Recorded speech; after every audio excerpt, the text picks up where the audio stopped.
volume in Facebook down so that it doesn't feedback. And you might close.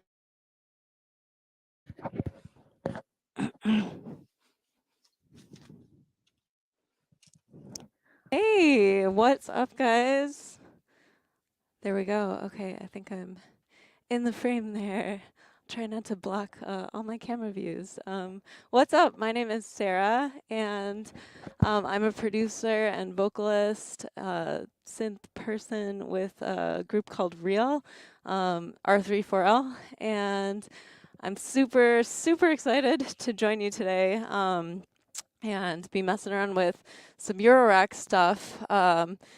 Korg was kind enough to send me the SQ-64 and the MS-20 to jam around with. So I've been having a lot of fun with these guys, and I'm going to show you some cool performance techniques on the SQ-64 mainly.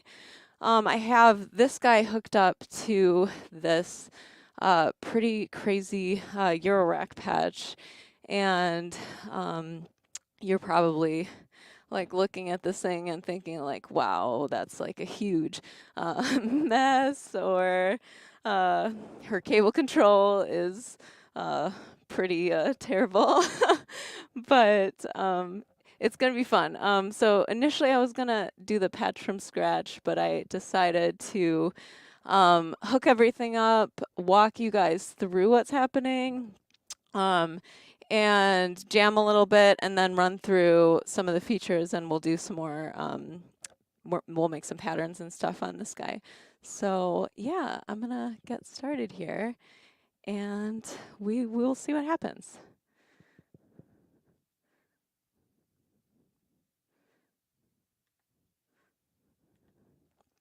Let me just get everything in focus for you.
Hey, what's up, guys? That was really fun. Hang on. You can hear me okay?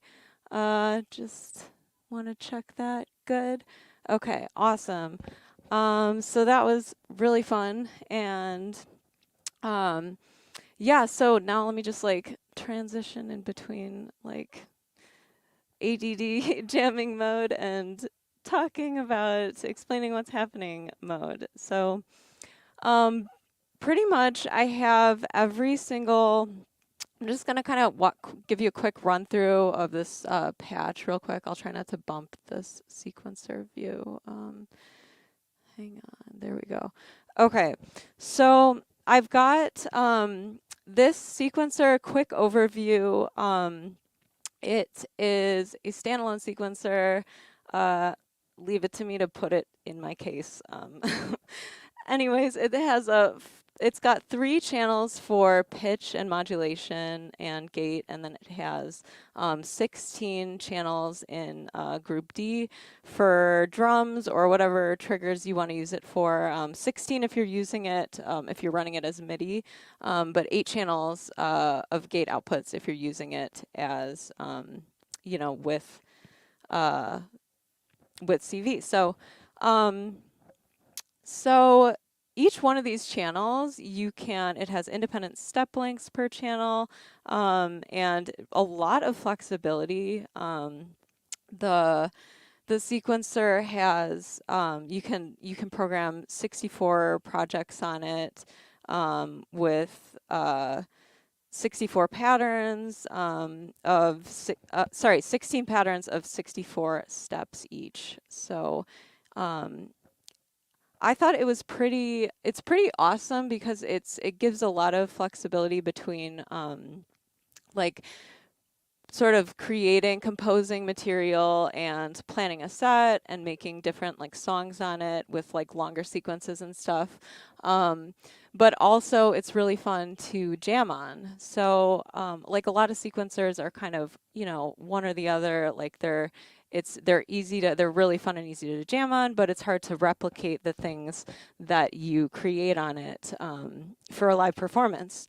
So this one, it gives you really consistent results, but it also has a lot of really cool jamming features where you can kind of chop up your sequences, mix and match stuff, loop things in different ways, and create really cool polyrhythms. So it's got a lot of flexibility. The way that I have it hooked up here is I've got all of my gate outputs running into this 8x8 buffered matrix, for the most part made by Tesseract.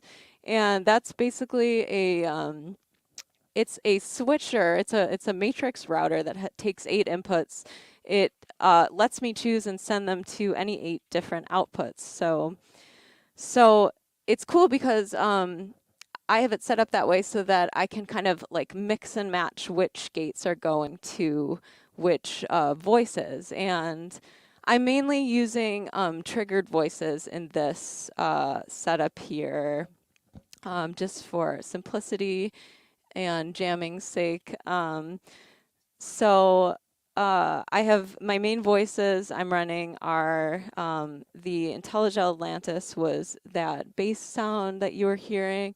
I have the MS-20 that I was using sort of as like a lead / pad sound, and then I have a few different drum voices here. I'm running the SSF Entity bass drum, the Mutant Snare, the Crucible, and the Muffin Zeef GMO.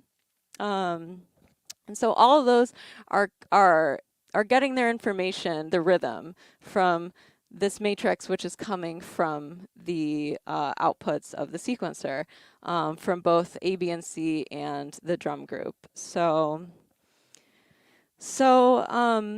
that's kind of what the patch is going on here. Let me just get my little screen in focus. Okay. Hang on, guys. Sorry about that. Okay.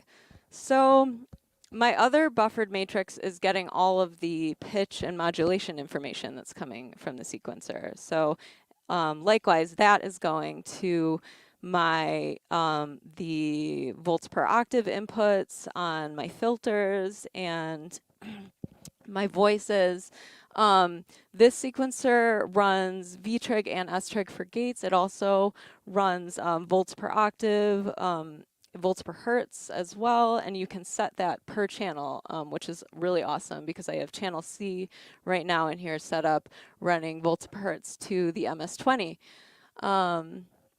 So let me just drink some water so my mouth isn't so dry. Hang on one second.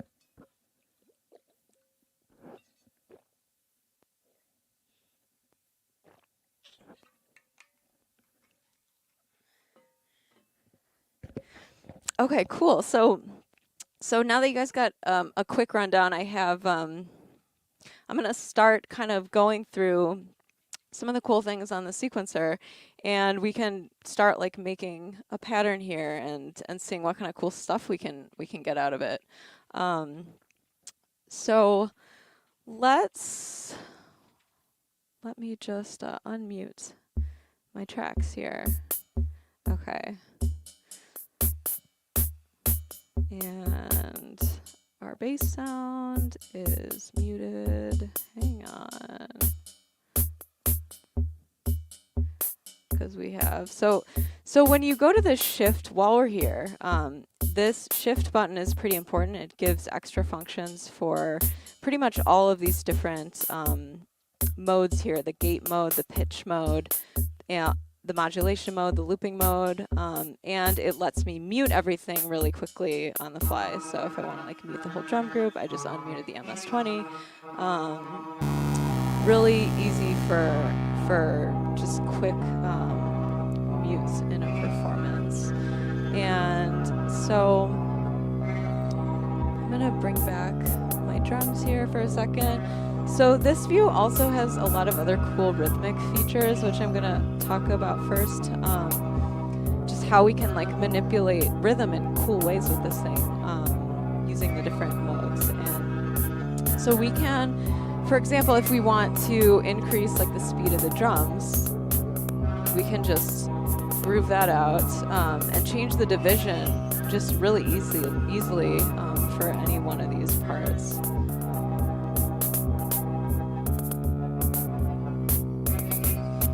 And it's just a cool way to explore different possibilities of like a sequence that you already have going.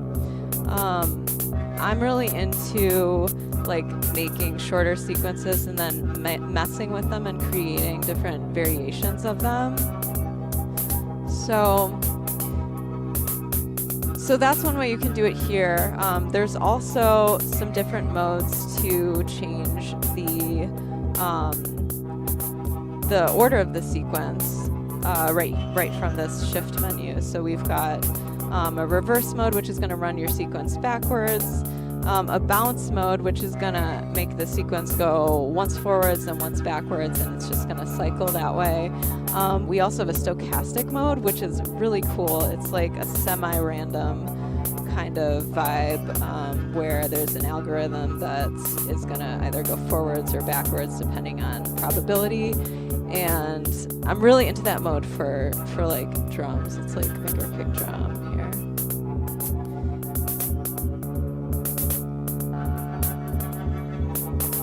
Cool, okay.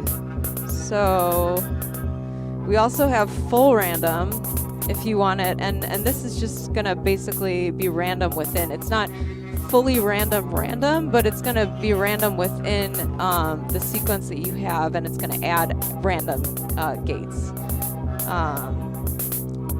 So let's get out of this shift mode. We also have triplets here. We can switch all these tracks to polyrhythm, which is awesome because it's gonna let your tracks run completely freely without resetting to the longest sequence. So let me just like mute these hats real quick. That's snare/hat. Okay. So let's just get into our patterns here and maybe make a new pattern. So I'm going to make a new pattern for everything. Okay, so blank pattern. We've got nothing happening. So it defaults to 16 steps. So I'm going to shorten that and just see what kind of cool stuff we can do with like a shorter sequence. Let's see. So I'm going to add my gates first, and I've got pitch. Let's see. Just make sure. There we go. Okay.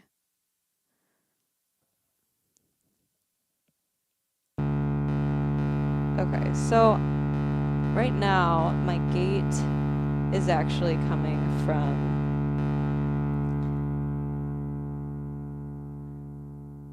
okay, so we're in our gate mode. Here's the overview of everything. So we were in channel B before. I was like, why are we hearing the gates? I thought we were in channel A. Okay. So you just got to keep track of where you are, but these buttons are going to let you select whether you're editing all of these tracks at once or whether you're zoomed in on a single track. And so let's shorten this up.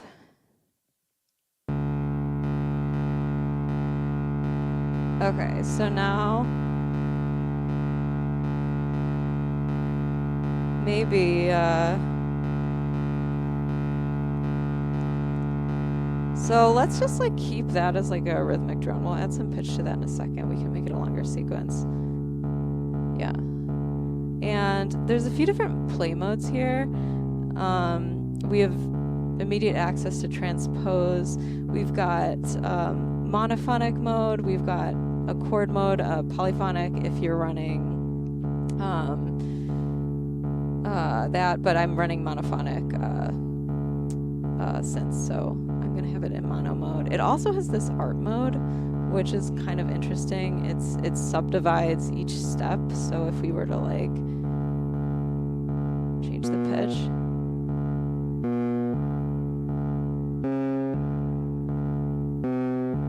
Okay. So if we have it in art mode, so notice how it's now giving us like a stuttery feel per step.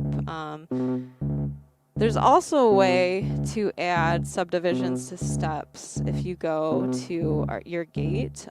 So every single one of these pads is going to let you set a gate length or tie gates together. And you can edit them, you can edit multiple steps by just holding them. So it's really fast. And then it also has this fill mode, which is gonna add some extra steps that aren't happening in our sequence, give it like a little variation. So it's kind of cool to have fill at just like a low percent, so that most of the time it's the sequence that you're planning, but it keeps it interesting. There are slides available for the pitch mode if that's something that you are trying to achieve. We also can rotate the sequence. So let's add a kick drum here just so that we have a beat going. So here, gonna get our kick drum going. And we need to program a gate to get our kick drum going. Of course we do. So why don't we make our kick drum the same gate right now? So we can switch that in a second. So let's get channel C going, which is going to our MS-20.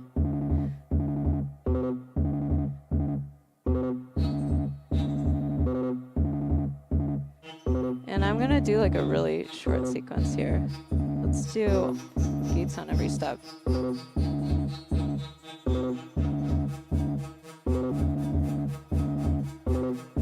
And another thing I'm going to do is go to this polyrhythm setting. I kind of want to turn that on for everything.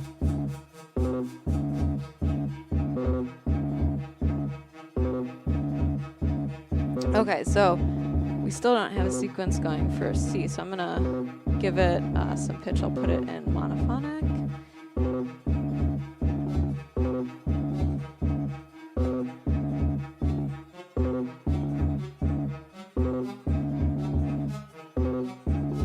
And so there's two ways to edit the pitch. You can edit it by, well, there's three ways actually. You can record a synth. You can record MIDI if you have a keyboard running into this. And there's some other videos that people put out recording, and it does it really accurately and impressive. So I am just editing it by note because that's kind of like how I like to do things. But we can also get into this keyboard mode. Right now it is in isomorphic mode. So if we go to, we're in our global settings for C. So if we go to our settings for the global everything mode, we can change that to isomorphic or octaves or keys. So it also lets us choose between overriding the note and transposing it. So if we're going to transpose it, it's kind of cool. Let's go back to pitch C.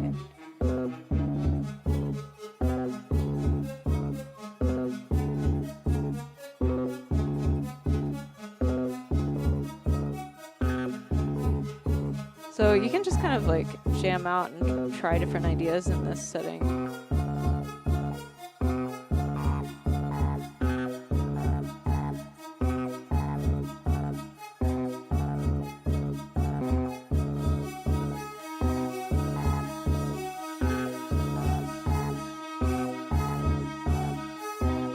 Cool. All right, so we've got kind of a cool pattern going. So say we just want to loop it.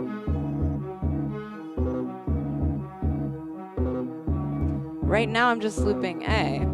We'll go to our main view. Sorry, just looping C.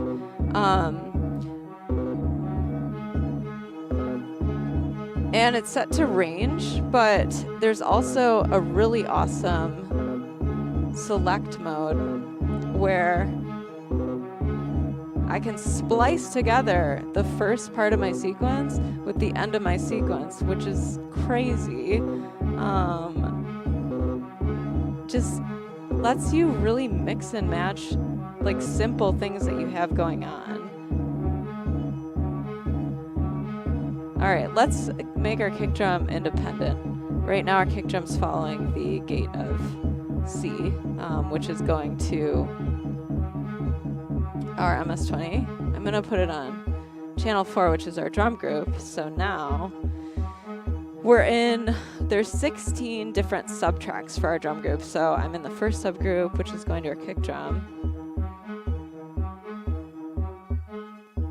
So let me get out of looping mode. And I'm gonna go back to our kick drum here. And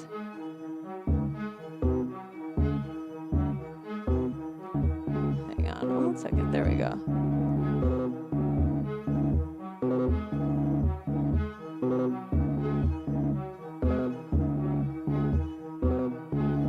So I also have the kick drum running through a gate delay, just FYI. There is a way to offset steps really easily on this sequencer, and you can also add swing to each individual track. So let's just add a little swing. Let's add a little swing to group C.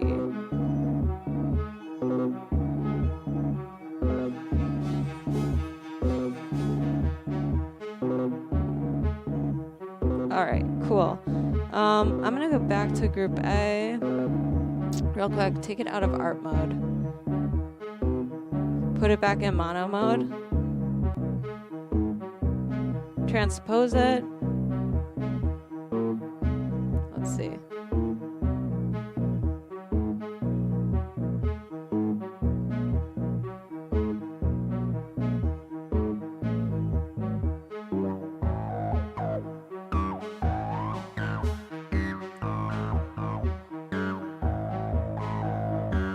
Pretty cool. So now we haven't even touched our modulation. So let's add some more drums to this pattern and let's like really get into the modulation section here.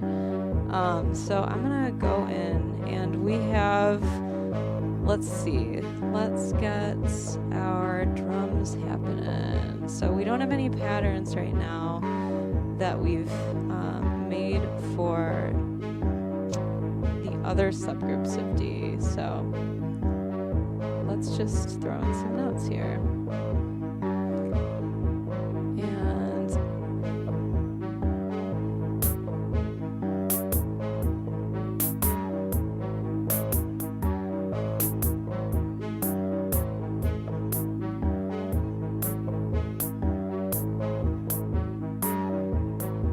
there's a fill per track.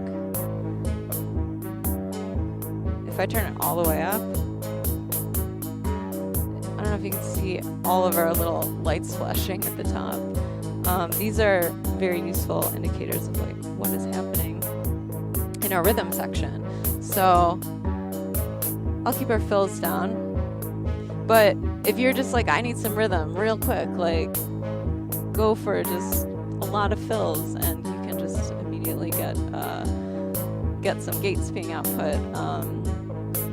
And so we can rotate this whole drum group.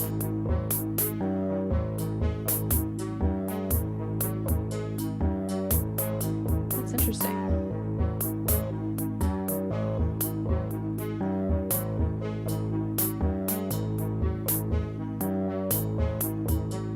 So it's cool because you can kind of like find your music, you know, like find your grooves rather than necessarily just like all the pressure is on you to program them exactly how you want them to be. You can kind of like make something and then sculpt it a little bit by just sort of manipulating some of these settings, which I think is really fun. So modulation, we were going to talk about that. So I'm going to go to our mod setting, and so let's check out the modulation of our Crucible, WMD Crucible, which is our little like ride. Okay, so right now the Crucible is getting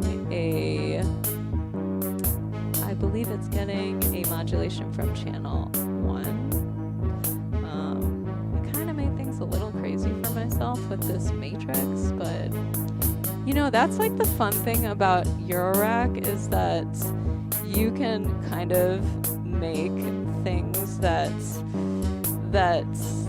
take your music beyond like what's like you're kind of like putting yourself in the dark at a point where you know you can just sort of like explore this landscape of sound, which is just like crazy, and it just blows my mind every time because everything is still connected and responding to each other.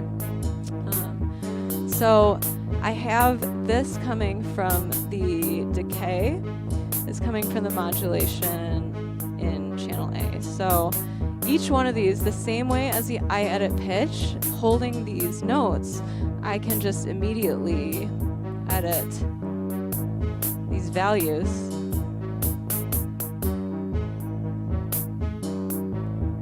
and create like an interesting groove here.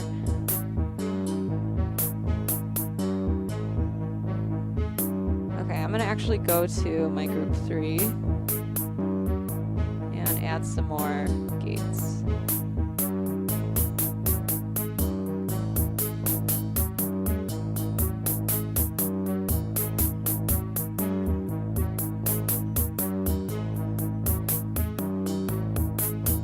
And our snare is also coming from about we change that? Okay.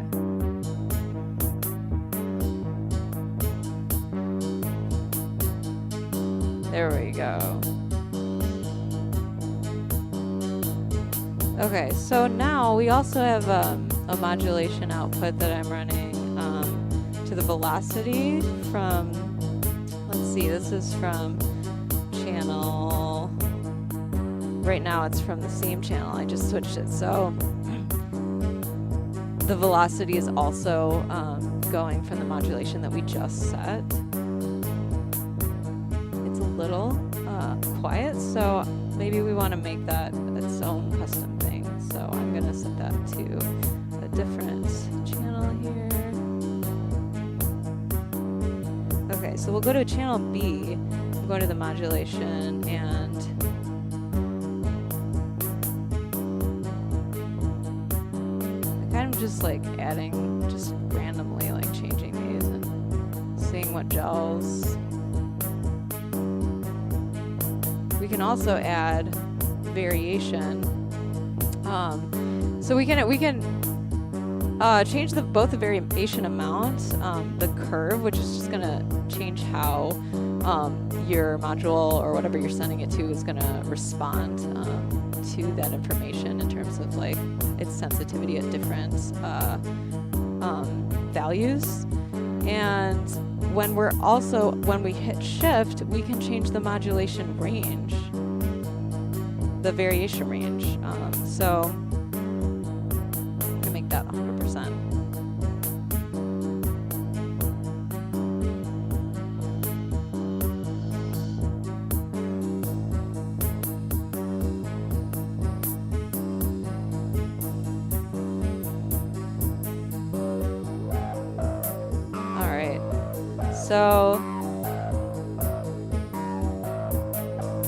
So super useful for adding like variations to your drum. So let's experiment. Let's check out what happens when we send the modulation that we just programmed for A.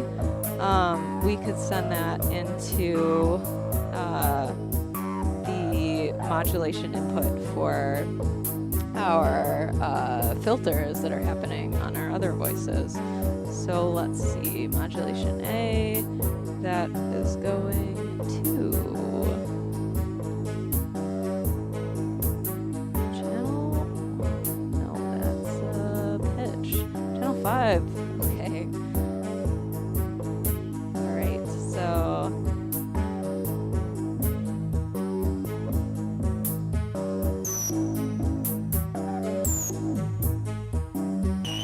it's a little extreme. So maybe I want to give that a custom modulation. So right now, this is the modulation that we set from channel B that we're hearing.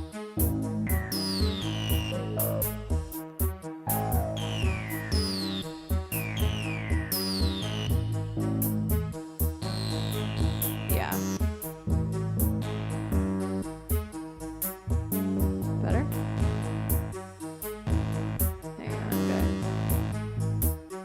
Sorry, we're a little shaky here. Bear with me. The camera arm that we've got here is dancing to this awesome beat. So that's just what is happening.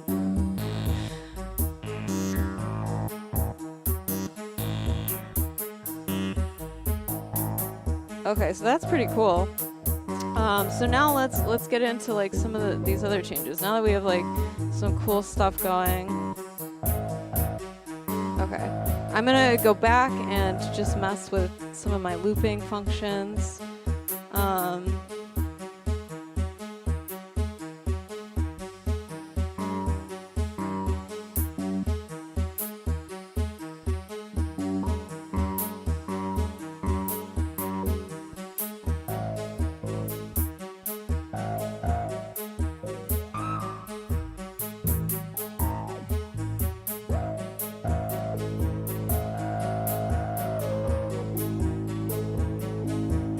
And we've got our MS-20. We also have a filter modulation, and we have a gate input that we can vary, so maybe we want to make that gate the same.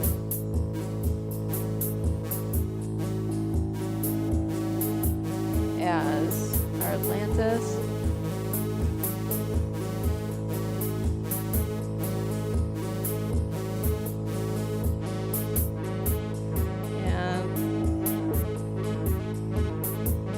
So we can also increase the speed. When we're in looping mode, it gives us independent control. We can double the time. We can also quarter the time. Let's slow down our drums.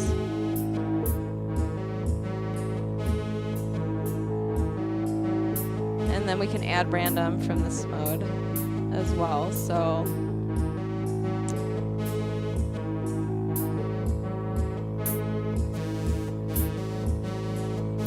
pretty cool.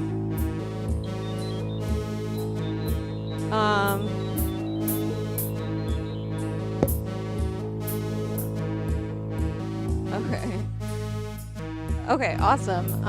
So let's go back into our looping mode.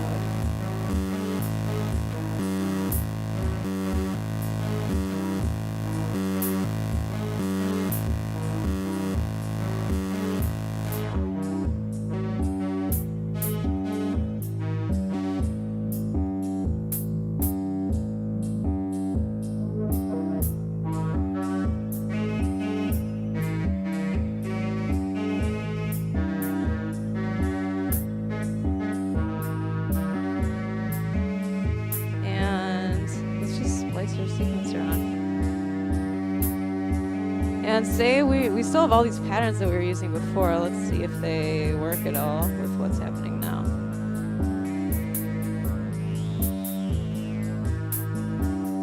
Pretty cool.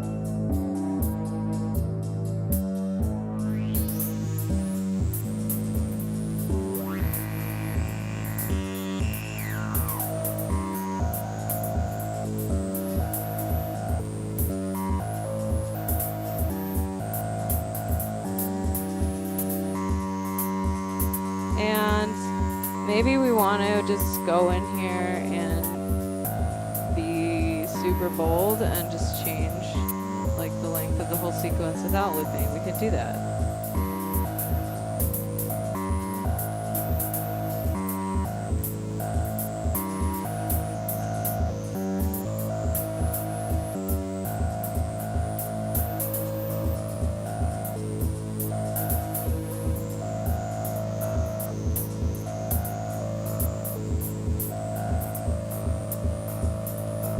And all the settings that we make in here, including the looping settings, when we're saving our project, those are all gonna save, which is really awesome because if you like have a loop that you're like, I know I wanna go to this loop when I hit this looping button, toggle it,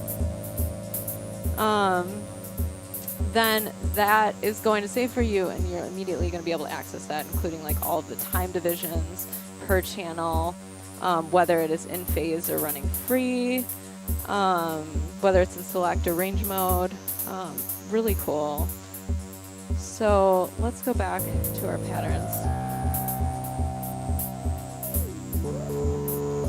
And I honestly, there's not even that many patterns that I've made here, but like I could just mess with this forever because there's so many different ways to change up your sequences and just like combine and create variations. It's also really easy to copy a pattern and then change things on it. All you have to do is change your action to copy, select your pattern. Let's copy this one. Actually, it's selected to this. So we hit yes, and then we hit the new pattern, hit yes again, and then we have that pattern ready to go and already playing. So once we get back in select, so we no longer have like a blank pattern in the initial. So you can copy patterns in between channels. You can kind of just keep on turning the wheel. And something to also keep in mind is that all of this stuff is not just like for Eurorack. I mean, you can use this sequencer with really any MIDI hardware synth. You can use it in the DAW. You can use it with something like Ableton CV tools if you have a DC coupled interface. There's so many possibilities for this guy, and I think Korg did a really good job with it. So I'm gonna let you guys go. Thank you so much. Natalie, James, Kareen, everybody at Korg, thank you guys for having me. Thank all of you guys for tuning in. This was super fun, and yeah, I have a few Patch of the Week videos coming up soon, so stay tuned for those. And feel free to shoot me a message on Instagram or Facebook if you have any questions. And yeah, we got some new music coming out too, so feel free to check that out. And yeah, I'll try to answer any questions that you guys have in the chat once I get off here. Thank you guys so much. Have a good one.